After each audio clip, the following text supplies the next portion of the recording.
Hi, this is the video for Daf Yod Gimmel of Masechet Ketubot. We are well on our way through the parak, through this chapter, so congratulations for all of you who have made it this far along with us.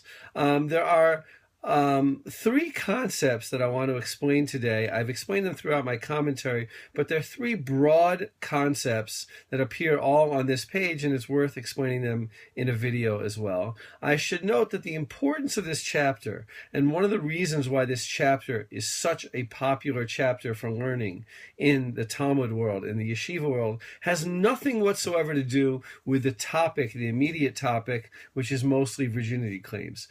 The topic of virginity claims was not a halacha l'maaseh, a practical topic for most of the period of Jewish history. Even in places where virginity claims were made, the immediate halachot here were not all that important in the eyes of medieval authorities. What was important was the principles, because in essence, throughout this chapter, at least in the last 5 or 6 dapim, what we really have is what do we do in a case where we have two people disputing in a court of law, and we don't have witnesses or any other evidence to ascertain who is telling the truth.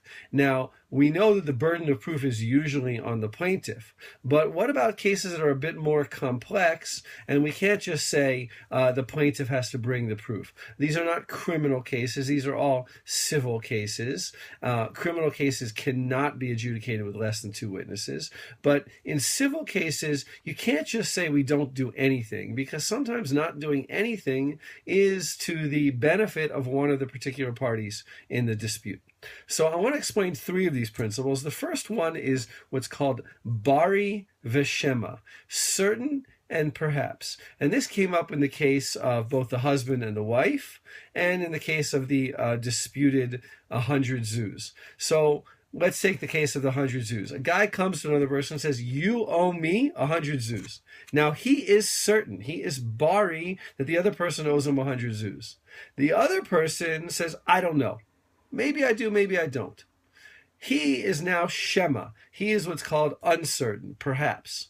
Right? And sometimes some sages hold that bari wins out over shema, that a certain claim always trumps an uncertain claim. If the person has said, I don't owe you 100 zuz, then we'd have 2 claims, both of which are certain, and there's no reason to accept one over the other without any other evidence. But if one claim is certain and the other claim is uncertain, we may, or some authorities may, prefer the certain claim. Okay, let's take the second principle, and that's called chazaka, presumption.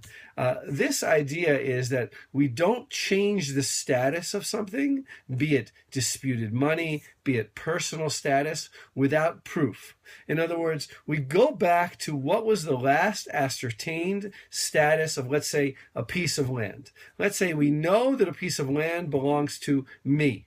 All right, everybody knows that. I don't have a deed, but everybody knows that I've been there for a long time.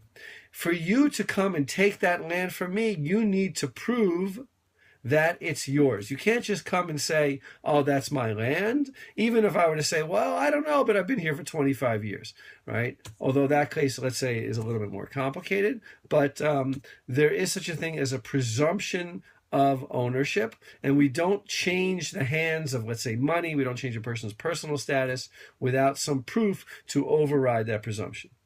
Those 2 appear directly, really, in the Mishnah. And the third is called migo, which translates into mitoch, right, since. And the way this kind of idea works is if a person could make a better claim, and they make a worse claim, they are believed when they make the worse claim. Now be careful here. It doesn't mean they'll be believed if they made the better claim. They are believed to make the lesser claim because we say, if they wanted to lie, they would have lied and made up a better lie.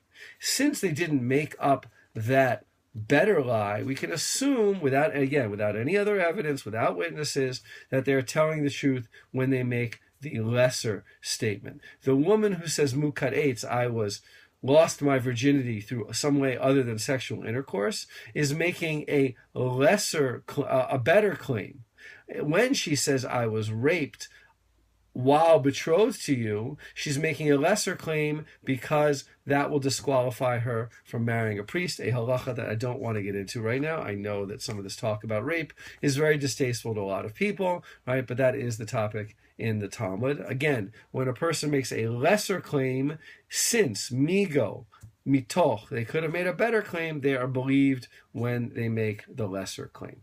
So those are your three principles. Bari v'shema, certain and uncertain.